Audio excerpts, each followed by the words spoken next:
Halo,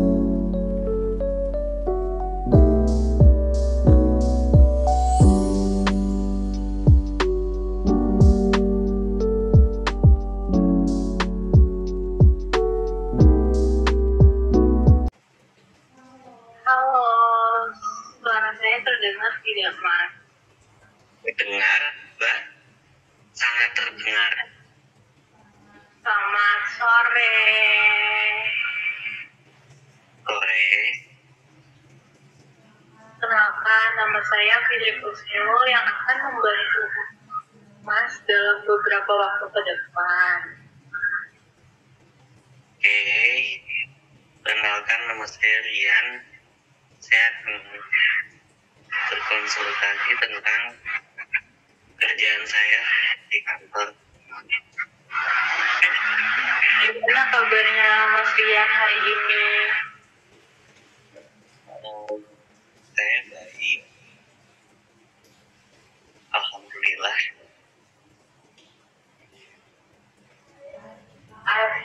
Kalau perasaannya Mas bagaimana? Apakah sedih atau sedang senang?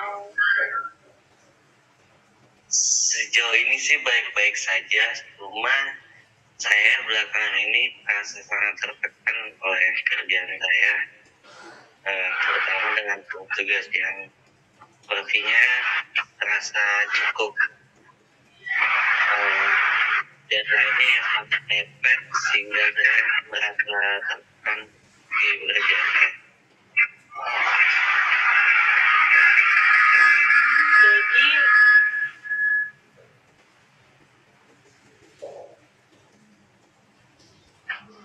Jadi Anda merasa pekerjaan Anda terlalu banyak dan tenggat waktunya tidak realistis. Apakah Anda sudah mencoba berbicara dengan atasan Anda?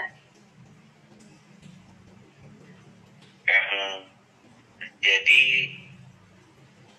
saya pernah mencoba, tapi dia hanya bilang bahwa ini memang bagian dari pekerjaan saya yang harus saya jalani.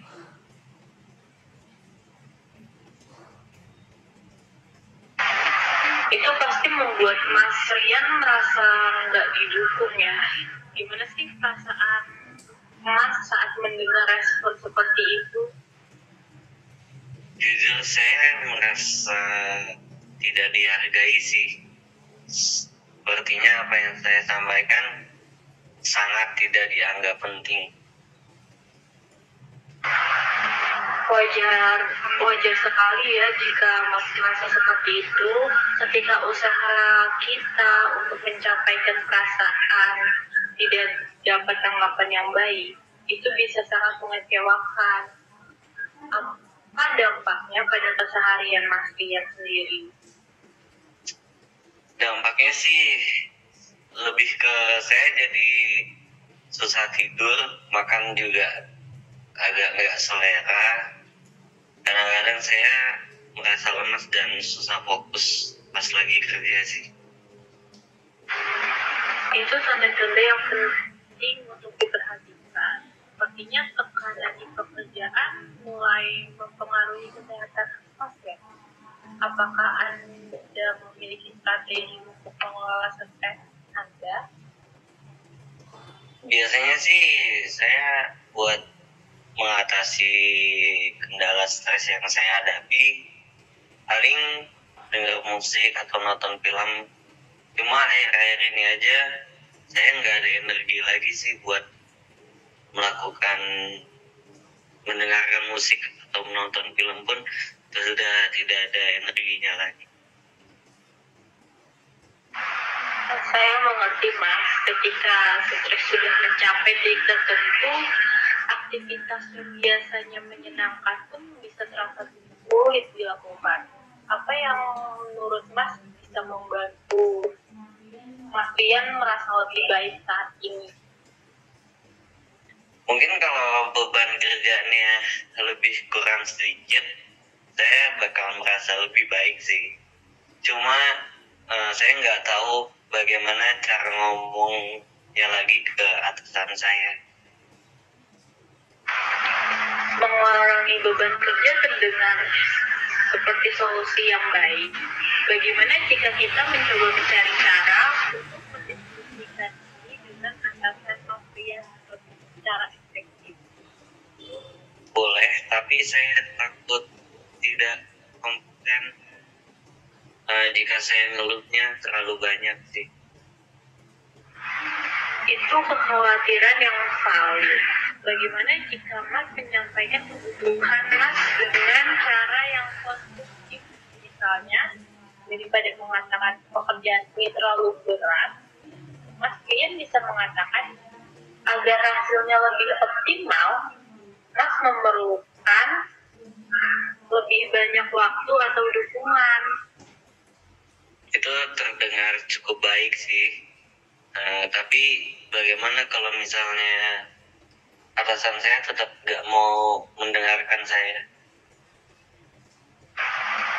Jika responnya tetap tidak memuaskan, kita bisa mempertimbangkan langkah lain. Misalnya, apakah ada orang lain di tempat kerja Mas Pian yang bisa diajak bicara, seperti HR atau rekan kerja senior? Saya belum pernah coba ngomong sama HR sih, tapi itu mungkin bisa jadi opsi yang baik.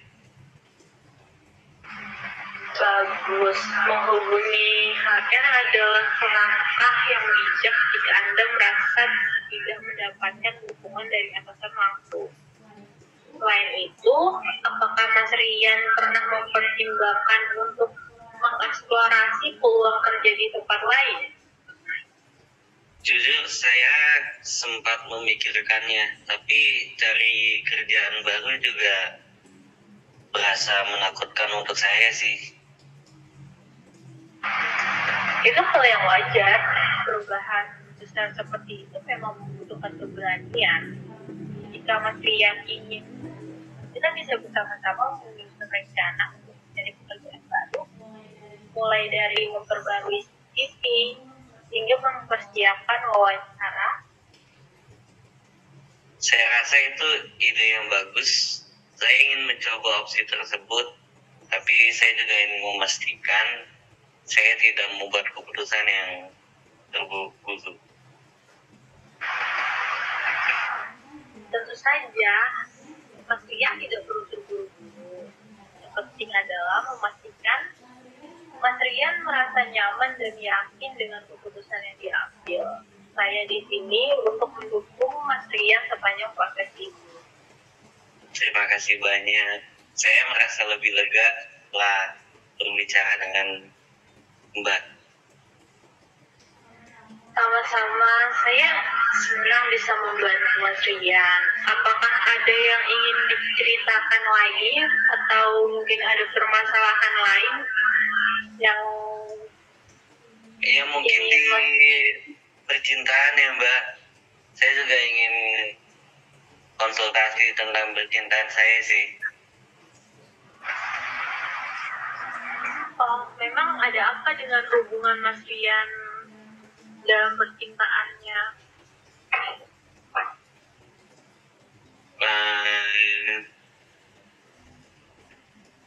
Jadi saya sudah pacaran dengan pasangan saya selama 2 tahun. Awalnya sih hubungannya baik-baik aja, tapi belakangan ini sering bertengkar. Rasanya kayak kami udah saling gak ngerti lagi, sudah saling tidak bisa mengerti lagi. Saya mengerti, hubungan yang terasa sulit pasti membebani. Apa yang biasanya menjadi penyebab pertengkaran dari hubungan kalian? Banyak hal kecil, seperti jadwal yang gak sinkron, terus cara bicara yang menurut saya kasar. Dan saya juga merasa dia sih tidak seperhatian seperti dulu lagi.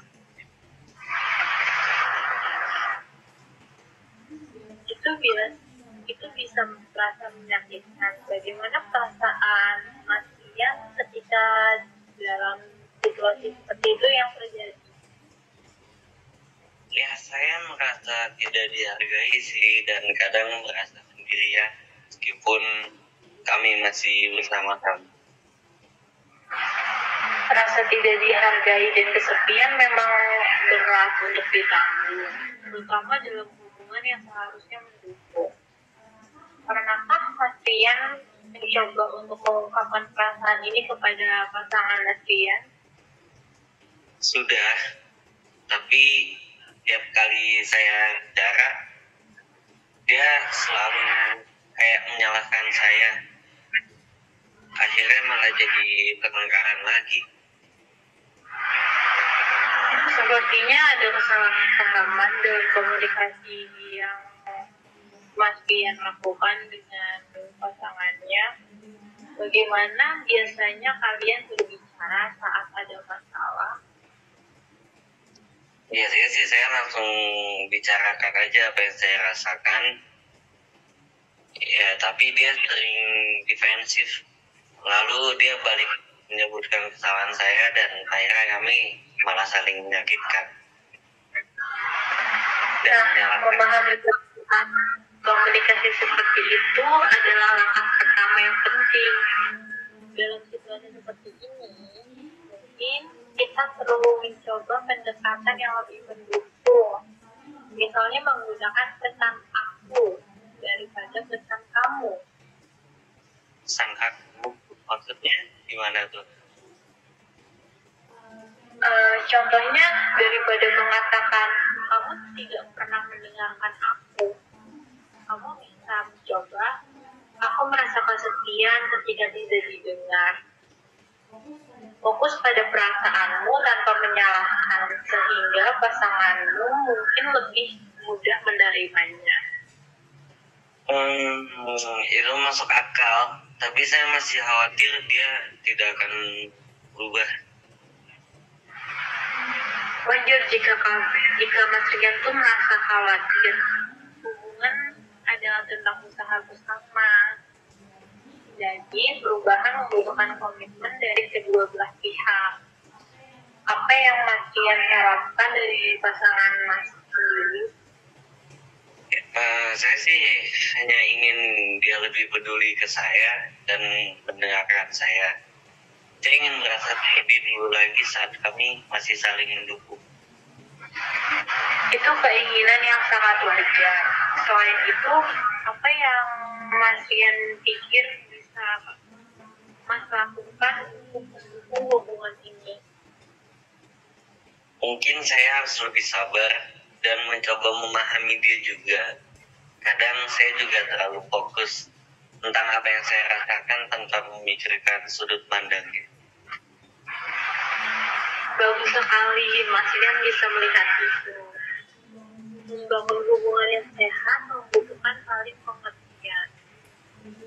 Bagaimana kalau Mas Rian mencoba langkah kecil untuk memperbaiki komunikasi? Misalnya, memilih waktu yang tenang untuk berbicara tentang perasaan kalian tanpa terburu-buru. Baik, saya akan mencobanya. Tapi bagaimana jika setelah saya coba, dia tetap tidak berubah? Jika itu terjadi, penting untuk mengevaluasi apakah hubungan ini masih memenuhi kebutuhan emosional Mas Rian. Mas Rian berhak merasa dihargai dan dicintai. Kita bisa bicara lebih lanjut tentang itu jika memang diperlukan. Terima kasih, saya merasa lebih tenang setelah berbicara dengan Mbak. Sama-sama. Ingat, perjalanan memperbaiki hubungan itu membutuhkan waktu. Jangan ragu untuk kembali jika Mas Rian ingin berbicara lagi. Tentu, terima kasih banyak. Baik, sama-sama. Mungkin kalau Mas Rian masih butuh saya atau masih memerlukan cerita, mungkin kita bisa bertemu di lain waktu lagi. Terima kasih Mbak. Iya, sama-sama. Saya tutup ya panggilan ini.